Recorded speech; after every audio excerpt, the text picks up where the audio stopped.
One morning, my friend Adam and I visited the Goodwill Center, an education hub for disadvantaged Cambodian kids, with the goal of setting them up for a bright future. Yesterday, I spoke with the owner Jen about love.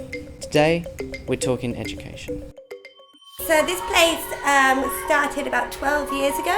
It was actually begun by one of our teachers that works here, a lady called Colab and her husband, and they were teaching underneath the house next door. And while they were doing it, a local guy that runs a hotel heard about it and came up with a couple of the guests, and they just came up with supplies and stuff and decided that wasn't enough and they were going to go away and fundraise enough to build a small school, which they did a couple of years later. And initially it was just open a few hours a day for English classes, and since then it's kind of grown and grown. So now we have about 120 students that use it all together, with daytime education, evening classes for older students, healthcare, income generation. So it's really come a long way.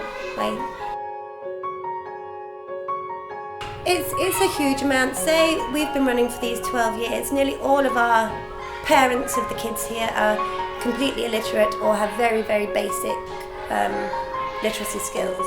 Most of them work either as motor docs or they're unemployed, or we have lots of stone breakers. So they never had the chance that their kids now do. If you consider just in those 10 years that we now already have kids that have managed to go on to university that we found sponsorship for, the kind of roles that they can look for now, having written and spoken English, especially in a very touristy area, so they can go on to get jobs in bars and in hotels.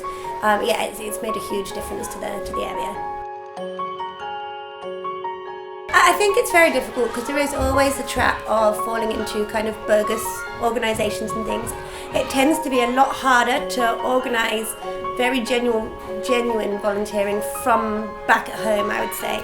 I think the best choice I ever made was moving out here and staying out here, meeting different people involved in different things, and kind of really then getting to see where you can be useful, because you don't want to end up volunteering your time but actually being detrimental to a place rather than beneficial. So I think it's really important to be in the area and get to know it first. I hope you enjoyed this two-part video. Special thanks to the Goodwill Center for being so lovely and kind, and also doing really great stuff. If you want to find any more information about them, then all the links you need will be in the description below. Thank you for watching, and I will see you soon.